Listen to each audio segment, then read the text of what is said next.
बिस्मिल्लाहिर्रहमानिर्रहीम।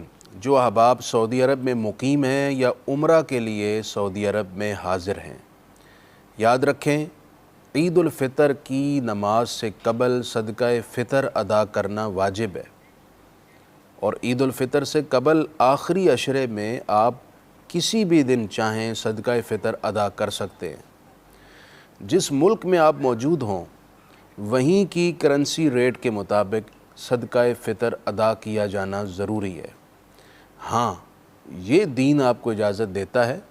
अगर आप सऊदी अरब में मौजूद हैं, वहाँ पर करेंसी रेट के मुताबिक जो सदका फ़ितर आप पर लाजिम होता है उसके मुताबिक पाकिस्तान में फ़ोन करके अपने किसी रिश्तेदार, अज़ीज़ या किसी को देना चाहें, उतनी करेंसी जो पाकिस्तानी करेंसी के मुताबिक बनती है वो भी सदका फ़ितर में दे सकते हैं।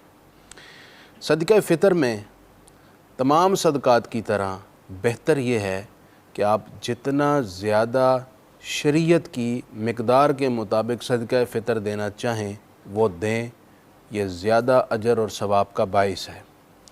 एक नॉर्मल मिक़दार जो गंदम के लिहाज से है, इस वक्त सऊदी अरब के रेट के मुताबिक आप 7 रियाल सदका फ़ितर पर पर्सन अदा करेंगे और अगर आपके अंदर कैपेसिटी है, आप इससे ज़्यादा अदा करना चाहते हैं तो जौ के लिहाज से आप 20 रियाल तकरीबन सदका फ़ितर अदा करें पर पर्सन।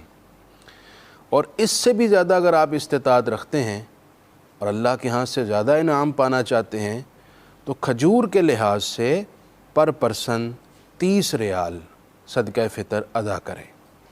और अगर आप इससे भी ज़्यादा अजर और सवाब लेना चाहते हैं, अल्लाह की रज़ा की जुस्तजू रखते हैं और आप में इस्तिताअत है तो आप पर पर्सन किशमिश के लिहाज से 42 रियाल सदका फ़ितर अदा करें। और अगर आप इससे भी ज़्यादा देने की इस्तिताअत रखते हैं तो ज़रूर दीजिए। उसके लिए शरीयत ने कोई पाबंदी नहीं लगाई, आप जितना ज़्यादा देना चाहते हैं दे सकते हैं।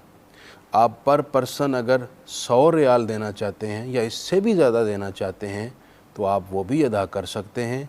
यकीनन अल्लाह की बारगाह से अजर और इनाम ज़्यादा हासिल होगा।